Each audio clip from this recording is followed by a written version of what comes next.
আসসালামু আলাইকুম রহমতুল্লাহি ওবরাকাতুহু। ইভিশন বাংলা কর্তৃক আয়োজিত ইসলামিক অনুষ্ঠান ইসলামী জলসা অনুষ্ঠান যারা উপভোগ করতেছেন আপনাদের সকলকে জানাচ্ছি আন্তরিক শুভেচ্ছা এবং মোবারকবাদ। সুপ্রিয় দর্শক শ্রোতা, আপনারা সকলে জানেন আমরা শরীয়তের বিভিন্ন বিষয়গুলো নিয়ে আলোচনা করে থাকি। আজকে আমরা ইনশাল্লাহ কয়েকটি বিষয় নিয়ে আলোচনা করে থাকব। আজকের আমাদের আলোচনার বিষয় হলো আমরা সমসাময়িক একটি বিষয়, সেটা হলো ঈদ উল ফিতর। এই ঈদ উল ফিতরে আমাদের যে সমস্ত মা বোনেরা রয়েছেন তাদের সম্পর্কিত কিছু মাসালা, কিছু জরুরি বিষয় জানা দরকার। এগুলোর মধ্যে প্রথমটা হলো ঈদ উল ফিতরের নামাজ তথা ঈদ উল আজহার নামাজ। এই দুই নামাজে মহিলাদের অংশগ্রহণ শরীয়তের দৃষ্টিতে কতটুকু বৈধ, কতটুকু সম্মত, অত্যন্ত একটি প্রাসঙ্গিক মাসালা এবং এটি জরুরি প্রশ্ন, এবং এটি জানা অত্যন্ত আমাদের দরকার বলে আমি মনে করি। সম্মানিত দর্শক শ্রোতা, ঈদ মানে আনন্দ, ঈদ মানে খুশি। এই ঈদের আনন্দে যেমনিভাবে একজন পুরুষ তিনি যেভাবে আনন্দ উপভোগ করবেন, ইসলাম ঠিক তদ্রূপভাবে একজন নারীকেও এই আনন্দে তাকেও সামিল করে নিয়েছেন। ইসলাম আসলে একটি ভারসাম্যপূর্ণ জীবন ব্যবস্থার নাম। ইসলাম আসলে নারীদেরকে আলাদা করে ভিন্ন করে দেখে না। ইসলাম বলেছে যে যেখানেই ভালো সেখানেই নারী এবং পুরুষ, যেখানেই মন্দ সেখানেই নারী পুরুষকে বিরত থাকতে হবে। অর্থাৎ তাওয়ানু আলাল বির ওয়াত তাকওয়া ওয়ালা তাওয়ানু আলাল ইসমি ওয়াল উদওয়ান। অর্থাৎ তোমরা কল্যাণমূলক কাজে পরস্পরকে সহযোগিতা করো, অকল্যাণমূলক কাজে সহযোগিতা করিও না। এখানে নারী এবং পুরুষ উভয়কে বলা হয়েছে। ঈদ উল ফিতরের জামাত তথা ঈদ উল আজহার জামাতে দুই জামাতে মহিলাদের অংশগ্রহণ শরীয়তের দৃষ্টিতে বৈধ এবং জায়েজ। আমরা রসুল করিম সাল্লাল্লাহু আলাইহি সাল্লামের অন্যতম একজন সাহাবী হযরত আব্দুল্লাহ ইবনে আব্বাস রাদিয়াল্লাহু তাআলা আনহু থেকে বর্ণিত একটি হাদিস থেকে জানতে পারি। তিনি বলেন যে আমরা রসুল করিম সাল্লাল্লাহু আলাইহি ওয়াসাল্লামের সাথে ঈদ উল ফিতরের দিন ঘর থেকে বের হলাম। তিনি আমাদের জামাতে আসলেন, আমাদের উদ্দেশ্যে খুতবা দিলেন। খুতবা দেওয়ার পরেই ঈদের জামাত শেষ হওয়ার পরে তিনি চলে গেলেন মহিলারা যেখানে অবস্থান করতেছিলেন সেখানে গিয়ে রসুল করিম সাল্লাল্লাহু আলাইহি ওয়াসাল্লাম মহিলাদের উদ্দেশ্যে খুতবা দিলেন এবং মহিলাদেরকে দান সৎকার করার জন্য উৎসাহিত, অনুপ্রাণিত, উদ্বুদ্ধ করলেন। সুপ্রিয় দর্শক শ্রোতা, তাহলে এই হাদিসের আলোকে আমরা বুঝতে পেরেছি যে ঈদ উল ফিতর এবং ঈদ উল আজহার জামাতে মহিলাদের অংশগ্রহণ ইসলামী শরীয়তের দৃষ্টিতে বৈধ এবং জায়েজ। এছাড়াও আরেকটি হাদিস আমরা দেখতে পাই যেটি উম্মে আতিয়া রাদিয়াল্লাহু তাআলা আনহা থেকে বর্ণিত। সেই হাদিসের মধ্যেও তিনি বলেছেন, মহিলাদেরকে লক্ষ্য করে রাসূল করিম সাল্লাল্লাহু আলাইহি সাল্লাম বলেছেন, তোমরা ঈদের দিন ঘর থেকে বের হয়ে আসো।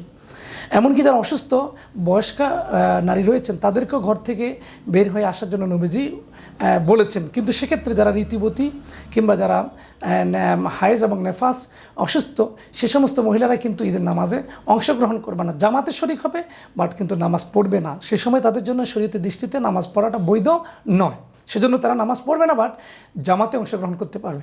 তাহলে আমরা দুইটি হাদিসের পাশাপাশি রাখলে যে জিনিসটি আমাদের সামনে স্পষ্ট হয়ে ওঠে সেটা হলো ঈদ উল ফিতর এবং ঈদ উল আজহার জামাতে নারীদের অংশগ্রহণ শরীয়তসম্মত এবং জায়েজ। আশা করি আমার মা বোনার এই প্রশ্নের আলোকে একটি গুরুত্বপূর্ণ বিষয় অবগত হয়েছেন, জানতে পেরেছেন।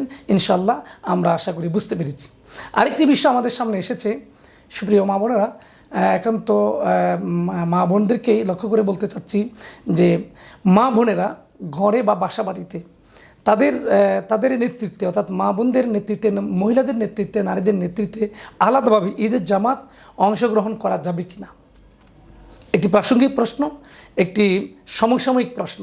আমি মনে করি এটিও আমাদের ফয়সালা হওয়া দরকার, এটিও আমাদেরকে সমাধানে যাওয়া দরকার। না, সম্মানিত মা বোনেরা, এই প্রোগ্রামের মাধ্যমে, আলোচনার মাধ্যমে আমাদেরকে জানতে হবে আলাদাভাবে কোনো নারী তার সন্তান কোনো লোকজনদেরকে নিয়ে আলাদাভাবে ঘরের মধ্যে ঈদের জামাতে তারা অংশগ্রহণ করতে পারবে না, অথবা তথা আলাদাভাবে তারা কোনো জামাত তৈরি করতে পারবে না। এটা ইসলামের দৃষ্টিতে বেদাত মানে হলো ইসলামে এমন কিছু তৈরি করা যায় ইসলামে ছিল না, প্রচলন ছিল, নতুন কিছু আবিষ্কার করা, নতুন কিছু তৈরি করা, এর নাম হলো বেদাত। এটা করা যাবে না। এটা রাসূলুল্লাহ সাল্লাল্লাহু আলাইহি সাল্লামের জামানায় ছিল না, সাহাবায়ে কেরামদের জামানায়ও ছিল না। অতএব যে কাজটি রাসূল এবং তার সাহাবীদের যুগে ছিল না সেটি সম্পর্কে আমাদের করার কোনো এখতিয়ার ইসলাম আমাদেরকে দেয়নি, বিধায় আমরা এটি করতে পারবো না। আশা করি আমার সম্মানিত মা বোনেরা এবং দেশবাসী এবং এই আলোচনায় যারা অংশগ্রহণ করেছেন দেখছেন সকলেই প্রশ্নের উত্তরটি পেয়েছেন আমি মনে করি। আরেকটি প্রশ্ন সেটি হলো যে আমাদের দেশে আমরা দেখতে পাই ঈদ উপলক্ষে আমাদের তরুণেরা, বিশেষ করে তরুণেরা, তারা ঈদের দিন বা ঈদের আগের দিন রাতে অথবা পরে কি করে বিভিন্ন ধরনের যানবাহন ভাড়া করে সেটাকে সুন্দর করে আলোকসজ্জা করে সাজিয়ে বিভিন্ন ধরনের সাউন্ড বক্সের মাধ্যমে তারা এলাকায় পাড়া মহল্লায় গান বাজনার আয়োজন করে, যেটাকে ডিজে গান বলা হয়। এই ধরনের গান সম্পর্কে ইসলামের দৃষ্টিভঙ্গি কী, ইসলাম কী বলে?